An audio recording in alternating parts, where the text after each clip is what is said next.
Okay, I want to talk about multi-step equations and how we go about using order of operations. If we did not have variables involved, we would always start at the top. The please stands for do what's in the parentheses. But what I want you to also see is that in this particular example of n plus 2 divided by 3, the division bar is acting like a parenthesis, telling you you've got to do what's in the top before you can do your division. So in this case, if the n was, say, 4, I would have to do 4 plus 2, giving me 6, before I could ever divide by 3. So just keep that in mind, that this division bar is going to act like a parenthesis. Excuse stands for the exponent, so this is not just x times 3, but x times x times x, so keep that in mind. My dear stands for multiplication and division, and it must be done from the left to the right, meaning whatever is coming first that you encounter from the left of the equation going to the right. And then the same at the bottom, Aunt Sally stands for addition and subtraction, and again from the left to the right. So when we are presented with an equation, I want you first to look, before you worry about my dear Aunt Sally, look to see if there are any things that are like terms that could be combined and therefore simplified, or if there's anything that you do need to simplify, such as on this side of the equation, we've got some distributive property situations going on where we need to distribute what's on the outside of the parenthesis because it's multiplying to each of the pieces on the inside. So I've got two sets of distributive property here, and then over here on the right, I've actually got two like terms that I can ultimately combine. So we'll come back to that in a minute. Okay, so when I do the distributive property, I have -5 times a +1 gives me a -5. Then bring down this subtraction sign. So you can see my black subtraction sign right here. Then I have -5 times 5 times a +5 times 5x is 25x. And it was -25. Okay, -25x. Bring the plus sign down. I have plus. Then I've got 5 times -8x is -40x. Bring my subtraction sign down and do 5 times the +2 gives me a +10. And then I'm just copying down the right-hand side of the equation right now. I'm not doing anything with that. Now I want to look, and I want to get rid of these subtraction signs. Subtraction signs we don't want to have when we're dealing with negative numbers as well, because it gets too confusing. So this is where I want you to remember the keep it, change it, change it. So in this case, we're going to keep the -5. We're going to change minus to a plus sign, and we're going to change what comes after it to its opposite. So it was a -25. Now it's going to become a +25x.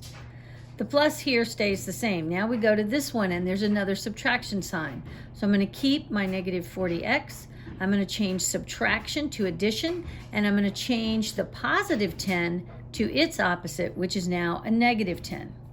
And over here to the other side, I do see that I have a subtraction. So I want to do keep it, change it again. And I have keep my -4x, change the subtraction to addition, and change the last number, which was a +8x. Now it's going to a -8x.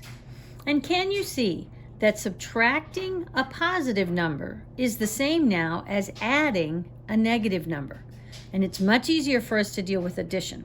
All right, now that we've taken care of any distributing that we need to do, we've also taken care of keep it, change it. Now I want to look for like terms and see what I can combine. The 5 and the 25x are not like terms, but the -5 and the plain number 10, it's also a -10, they can be combined. So those two numbers are being combined to give me -15. Then this +25x combined with this -40x, they do combine together and they give me a -15x. Then I go over here to the other side and I have a -4x, and I want to combine it, I want to add it to a -8x. So that's how I get the -12x. Then now, because there's no more simplification that can be done, now I need to start with, please excuse my dear Aunt Sally, I need to go down to the bottom and I need to try and undo whatever is being added or subtracted. So at the moment, this 15 is a lone number, and even though it's negative 15, it's being added to this negative 15x. This negative 15x, that means negative 15 times x. This negative 12 is negative 12 times x. So this is multiplication on those two things. Here's the one thing that's dealing with addition or subtraction. So I want the opposite of what I'm seeing. Negative 15, the opposite of that is, okay, let me leave that alone, because I have the x's on both sides, I want to move, I'm going to go ahead and move my 15x over to the other side.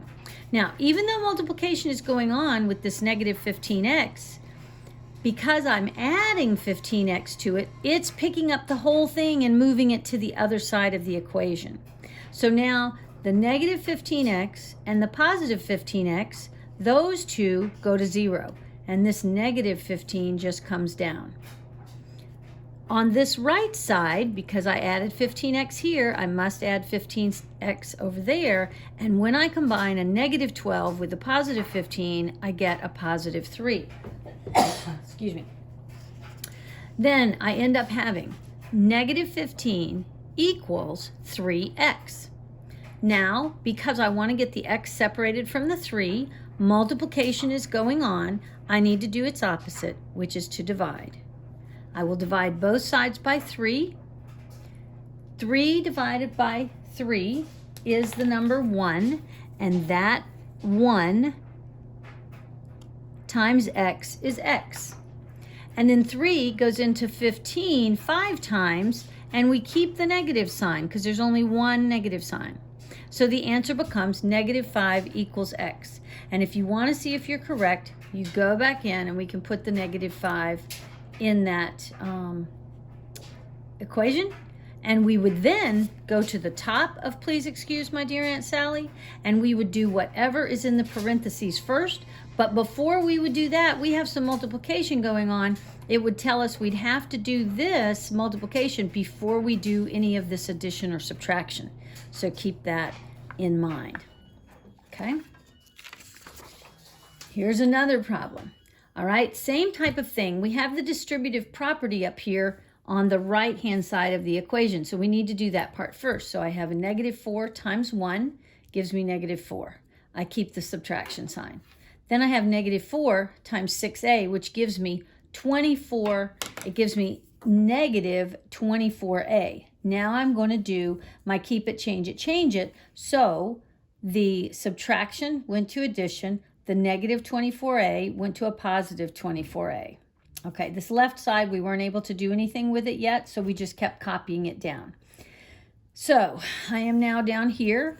I want to get my a's on one side and my numbers on the other. So in this case, I am going to move, I could move either 24 to the other side, it doesn't matter. But in this case, because I'm looking at a 24a, and this one is a positive 24a, I'm going to go ahead and move this one, actually this one, over to the left side. So I am doing the opposite. A positive 24a, the opposite is negative 24a. So I go over here with a negative 24a. When those two things combine, they give me 0. When those two things combine, they give me 0. So on the left side, I have 0 plus or minus negative 22 is negative 22, and negative 4 plus 0 is negative 4. So that is telling me negative 22 equals negative 4. Well, that does not make any sense at all. And this is called an answer with, the answer would be no solution. And it's because these two numbers do not equal each other, which is what this equal sign was telling me they were supposed to do. So there is no solution to this equation. Okay, let me go. All right, let me do just a few more. All right, now here's an example that I was talking about earlier where we have the n plus 5 divided by 16. Well, we cannot do anything with this n plus 5 because it's acting like a parenthesis. So you can't do anything with that, but I can move further down the please excuse my dear Aunt Sally, and I don't have anything other than what's in the parentheses being added, so I can't do anything with that yet. But this is division, so the opposite of division is multiplication. So now I am copying the same problem, but because I was dividing by negative 16, now I need to multiply both sides by negative 16. These two 16s cancel each other out, leaving n plus 5 on the left. And this over here, negative 1 times negative 16, gives me a positive 16. Now I need to move my plus 5, and the opposite of plus 5 is minus 5. So I am subtracting 5 on both sides. These 5s went to 0. N plus 0 is n. And then 16, take away 5, is 11. So the answer is n equals 11. And let's just do that quickly. If I put in 11 plus 5, and let's see if it equals negative 1 after I have divided by this negative 16. So now I've got 11 plus 5 is 16. That's a positive 16 divided by a negative 16, and one negative makes the whole thing negative, and 16 divided by 16 is 1. And so there you see that negative 1 equals negative 1. So that is how you check your answer. Let's look at this number 20. These numbers are coming from the file multi-step equations, and the question number 20 or question number 17, and these are on the second page of the multi-step equations. Okay, so here we have m divided by 9 minus 1 equals negative 2. Can't do anything with this m divided by 9 because I have a subtracting of 1 right here, so I need to do that first. That comes at the bottom of my dear Aunt Sally. So the opposite of my negative 1 is a positive 1. So I'm going to add 1 to both sides. Negative 2 plus 1 gives me negative 1.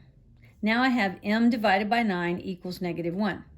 I want to get rid of this 9. This is being divided by 9, so the opposite of dividing by 9 is to multiply by 9. So I'm multiplying both sides of this equation by 9. These 9s cancel each other out. 9 over 9, 9 divided by 9 is 1. 1 times m is m. Then on the right-hand side, you have negative 1 times 9 is negative 9, and that is the answer of m equals negative 9. So if I put negative 9, let's see if I can do this. Negative 9 divided by 9 minus 1 equals, and let's see if it equals negative 2. Negative 9 divided by 9 is a negative 1, and a minus 1 equals, let's see. Here's an example of keep it, change it, change it. So we keep the first thing, we change the second to addition, and we change the last to a negative, to its opposite. And negative 1 plus negative 1 does, in fact, equal negative 2, and negative 2 equals negative 2. So that is how you check to see if you are correct. I hope this helps. Please call me if you have further questions.